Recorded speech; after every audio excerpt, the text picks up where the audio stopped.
रामकृष्ण हरी विठ्ठल केशव. बऱ्याच जणांना हे सर्व काही माझ्यामुळेच चाललंय, संसार सुद्धा माझ्यामुळेच चाललाय. बरं,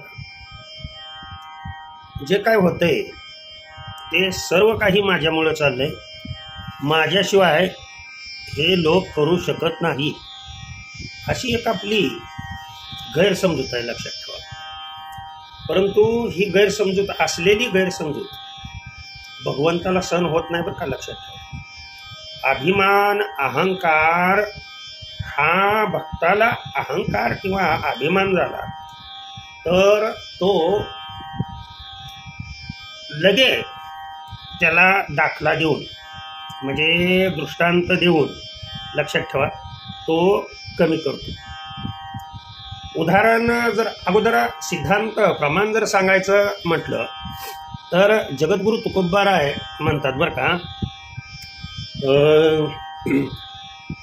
तिळ मात्र जरी होय अभिमान,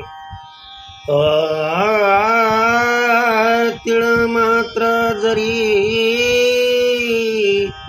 होय अभिमान, मेरू तो समान भारदेव, मेरू तो समान भारदेव, चाड अन्यायाची धरी नारायण,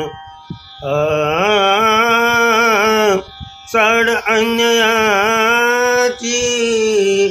धरी नारायण. अतिशय उत्कृष्ट प्रमाण जगद्गुरु तुकोबाराय दिलंय. आणि अभिमान हा मग तो कशाचाही असेल, ज्ञानाचा अभंग असेल, अभिमान असेल, किंवा कर्तृत्वाचा असेल, किंवा शक्तीचा असेल, तो भगवंत दृष्टांत देऊन काय तो अभिमान भक्ताचा आपल्या घालवतो. दाखला उदाहरण म्हणून देतो. जेव्हा हनुमंतरायांनी पूर्णपणे, लक्षात ठेवा, कार्य कोणती कोणती केली ही हनुमंतरायांनी माहित आहे तुम्हाला. हनुमंतरायांना याचा असा अभिमान झाला होता की या समुद्रावरून उड्डाण माझ्यासारखं कोण मारू शकत नाही, किंवा एवढा रावण त्याच्या राज्यामध्ये जाऊन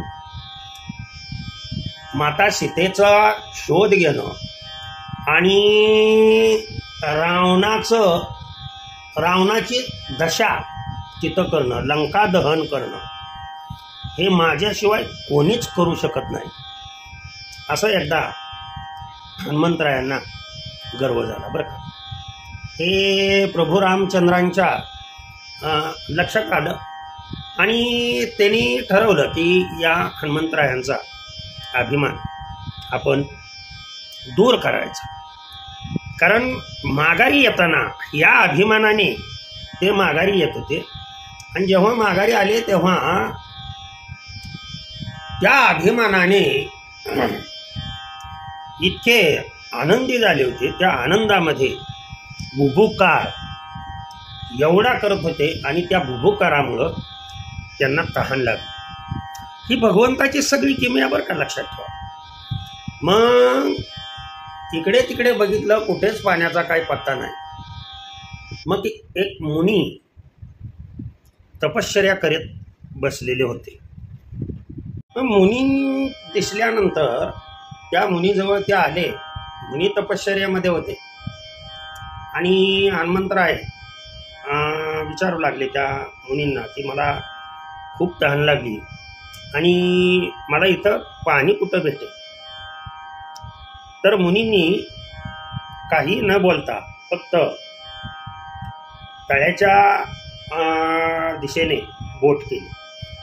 मग आता तिकडे बोट केल्यानंतर हनुमंतराय येताना खरोखरच मी सीतेची भेट घेऊन आलो हे दाखवण्यासाठी सीता मातेची अंगठी घेऊन आली होती, आणि ही खून त्यांनी आता कुठं ठेवायची म्हणून त्या कमंडलूच्या बाजूला जे काही खुणा घेऊन आलेले होते, अंगठी, चुडामणी, ब्रह्मदेवाचं पत्र, ते आनंदमय रामायणातील ही कथा आहे, लक्षात ठेवा.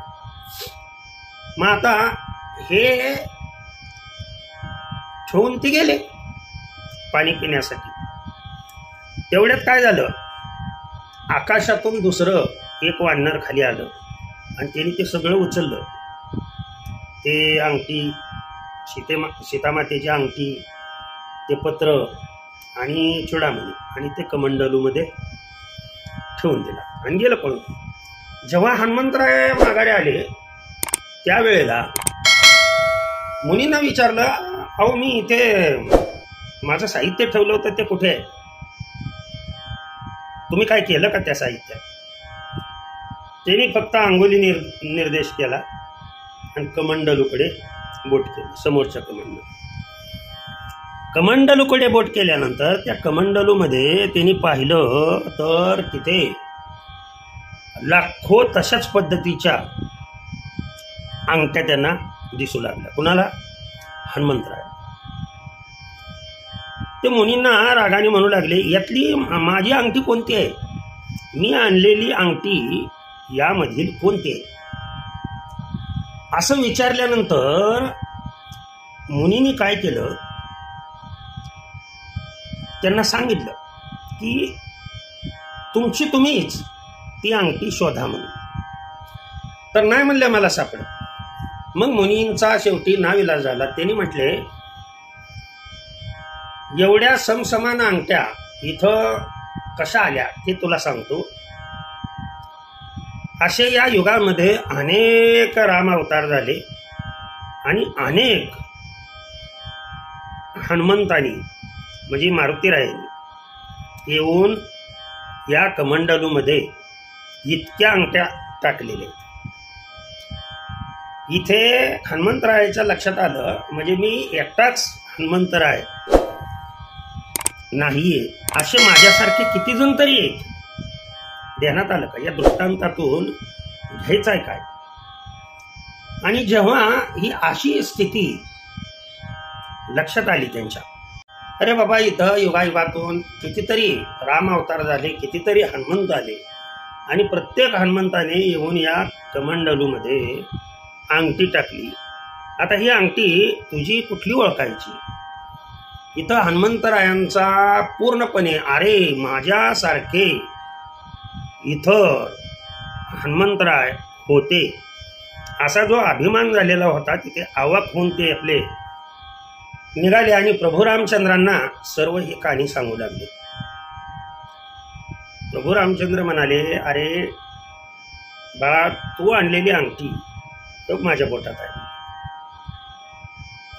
मुनीचे रूप मीच धारण केले. आलं का लक्षात? म्हणजे भगवंत आपल्या भक्ताचा अभिमान नष्ट करण्यासाठी अनेक रूपामध्ये येऊन भक्ताचा जो अभिमान आहे तो नष्ट करतो. म्हणून मी आवर्जून सांगू इच्छितो की कीर्तनकार, प्रवचनकार, गायनाचार्य किंवा मृदंगाचार्य त्यांनी कोणत्याही प्रकारचा अभिमान करू नये की आपणासारखं गायन कुणालाच येत नाही, आपल्यासारखा पकवाज कोणच वाजवू शकत नाही, किंवा कीर्तनकारांनी असं समजता कामा नये. ध्यानात आलं, असे हजारो कीर्तनकार आहेत. बरेच मठाधिपती असे म्हणतात, अरे मी गेल्यावर ना या भक्तांचं कसं व्हायचं? रामकृष्ण आले गेले त्यांनी जगची का बुडाले, जन पळभर म्हणतील हाय हाय. आलं का लक्षात? ही कविता आम्हाला होती बरं का, 10वीला होती. त्याच्यामध्ये अनंत जण येतात, अनंत जण जातात जगतामध्ये. तुम्ही आला काय आणि गेला काय, तुमच्यामुळं कुठलं कार्य आडत नाही. बरेच बाप लोक असे म्हणतात, अरे हे माझ्यामुळं चाललंय, माझ्यामुळं. काय नाही, तू निघून जा, मागे आहे तसं चालेल, लक्षात ठेवा.